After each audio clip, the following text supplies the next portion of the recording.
Hi guys, সবাই কেমন আছেন? প্রতিবারের মতো আবার চলে আসলাম নতুন এক ব্লগ ভিডিও নিয়ে। সেই ভিডিওটা হলো গাজীপুর জয়জীবপুর রাজবাড়ি। আসলে রাজবাড়ির যে এত সৌন্দর্য কখনো জানতাম না। আর এমনি তো আমার রাজবাড়ি দেখার জন্য অনেক অনেক ইচ্ছা থাকে।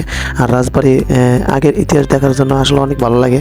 যে কিনা আপনারা দেখানোর জন্য আপনাদেরকে অনেক অনেক চেষ্টা করবো দেখানোর জন্য, আর নিজেও তো দেখবো অনেক। তা আসলে অনেক অনেক সুন্দর, যে অনেকেই সেলফি নিচ্ছে, আমরা নিজেরাও অনেকগুলো সেলফি নিলাম। তা আসলে অনেক ভালো লাগছে এই জায়গায় আইসা।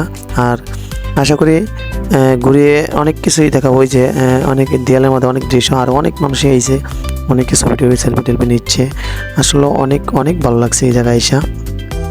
এখন আপনাদেরকে আমি এই যে রাজবাড়ির সামনের যে দৃশ্যটা আছে এগুলা, আর এখন আমি অন্য পাশ থেকে দেখানোর জন্য আর একটু চেষ্টা করবো। যে এই যে আসলে অনেক অনেক সুন্দর লাগে, যে অনেক আগের ইতিহাস।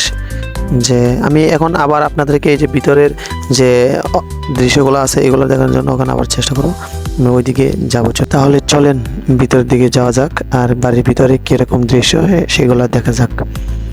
সামনে এখন এগিয়ে যাব, আর বাড়ির ভিতরের দৃশ্যগুলো আপনাদেরকে দেখাবো। যে কিনা বাড়ির ভিতরে কীরকম দৃশ্য দেখতে, এটা তো সবারই মনে করেন যে দেখার আগ্রহ থাকতে পারে, তাই না? তাহলে চলেন আমার সাথে। সামনে হিল বাড়ি, আসলে অনেক সুন্দর লাগতেছে, কারণ অনেক পুরোনো বাড়ি তো, অনেক অনেক ভালো লাগতেছে।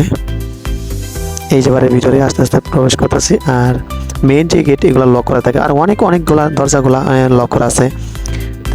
কিছু কিছু অংশ খোলা আছে, এগুলাতে মানুষ ঘুরতে পারে, দেখতে পারে। আর প্রত্যেকটা জায়গাতেই কিন্তু সিসি ক্যামেরা ফিটিং করা আছে অলরেডি। আর আমাদের সামনে দিয়ে অনেকেই যাইতেছে, গিয়ে আমাদের দেখতেছে। আর আমরা এই প্রথম বাড়িতে আসলাম। যে কিনা ভিডিওটা না টেনে আপনারা পুরো ভিডিওটাই দেখবেন, তাহলে আশা করি কিছু দেখতে পারবেন ভিডিও। আসলে মূল বাড়ির দৃশ্যটাও দেখাবো আপনাদেরকে।